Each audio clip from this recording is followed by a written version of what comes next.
नटखट भूत। अगर कोई पहली बार मेरी कहानी सुन रहे हैं तो सब्सक्राइब कीजिए। बीर गांव नामक एक देहात में मोतीलाल नाम का एक मजदूर रहा करता था। दूसरों का सामान ढोकर उसे जो मजदूरी मिलती उससे अपने परिवार का भरण पोषण करता था। परिवार में उसकी एक पुत्री और 4 पुत्र थे। एक दिन अचानक मोतीलाल के मन में एक कल्पना उपजी।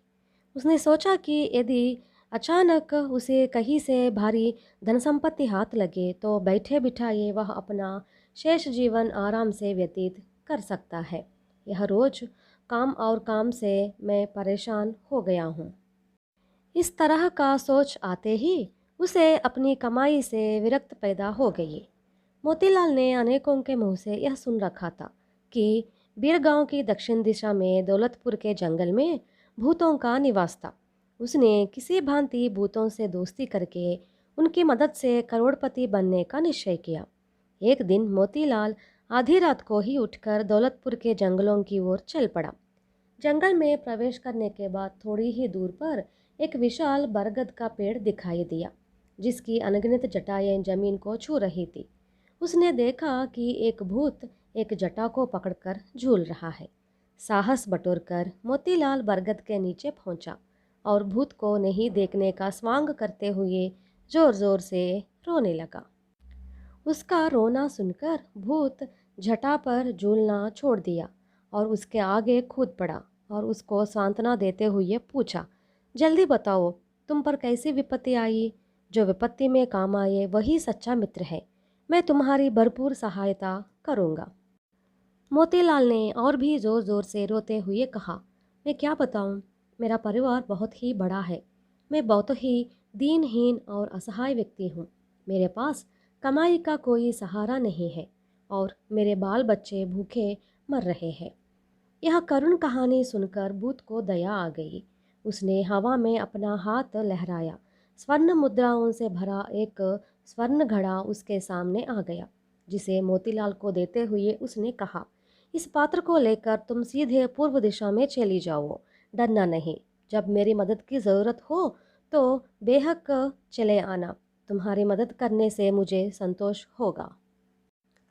मोतीलाल इस घड़े को लेकर आनंद में झूमता हुआ जैसे ही थोड़ी दूर बढ़ा कि 2 भूत उसके सामने आ खड़े हुए। मोतीलाल के हाथ में स्वर्ण मुद्राओं से भरे घड़े की ओर देखकर मिट्टी के टुकड़ों से भरे मिट्टी के पात्र में बदल दिए। इस परिवर्तन पर मोतीलाल को क्रोध आया और उसने मिट्टी के घड़े को जमीन पर दे मारा।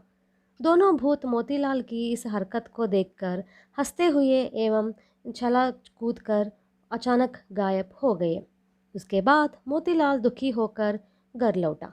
दूसरे दिन उसका काम पर मन नहीं लगा और अनायास ही वह दौलतपुर के जंगल की ओर फिर चल पड़ा।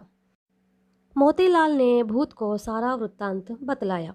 सारी बातें सुनकर भूत बोला, तुम चिंता मत करो। ऐसा कहकर भूत ने फिर स्वर्ण मुद्राओं से भरा एक स्वर्ण पात्र मोतीलाल को देकर इस बार उसे दक्षिण दिशा की ओर से जाने का निर्देश दिया। इस बार मोतीलाल दक्षिण की ओर चल पड़ा। अभी वह कुछ दूर गया ही होगा कि फिर से वो दोनों भूत आ धमके और व्यंग्यपूर्वक बोले, वाह, लगता है इसकी किस्मत खुल गई है। यह कैसा सुंदर उल्लू उसके हाथों में है।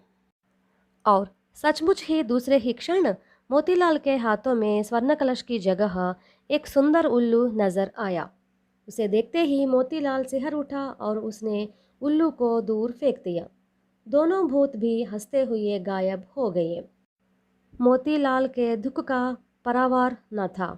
वह घर तो लौटा पर काम पर नहीं गया। इस बार वह विचार करते हुए बरगद के नीचे फिर पहुंचा कि वह अपने भाग्य की रक्षा की पूरी सावधानी पूर्वक करेगा। भूत ने उसकी पूरी कहानी सुनी, उसे धीरज बंधाई और उसे स्वर्ण मुद्राओं सहित पात्र देते हुए इस बार ईशान्य दिशा होकर जाने को कहा। तुम्हारे बताए गए मार्ग से मुझे दोनों बार धोखा तथा नुकसान हुआ है। मैं स्वर्ण मुद्राएं घर न ले जा सका। इस बार भी ऐसा नहीं होना चाहिए। इस बार मैं सीधा गांव को लौटूंगा।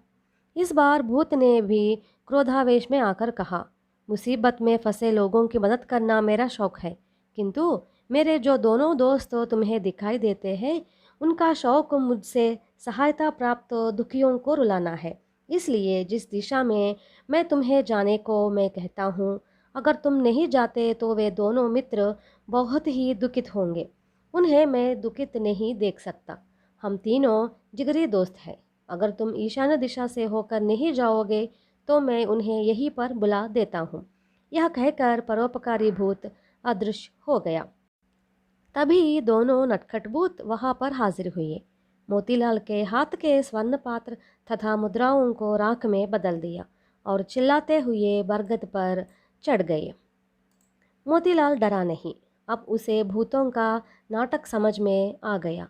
वह भूत उसे सोना देने का स्वांग करता है तो दूसरे उसे अदृश्य करके मनोरंजित होते हैं। उसे यह कहावत बहुत ही प्रासंगिक लगी। लालच बुरी बला और लोभ दुख का हेतु है। Like, share and subscribe.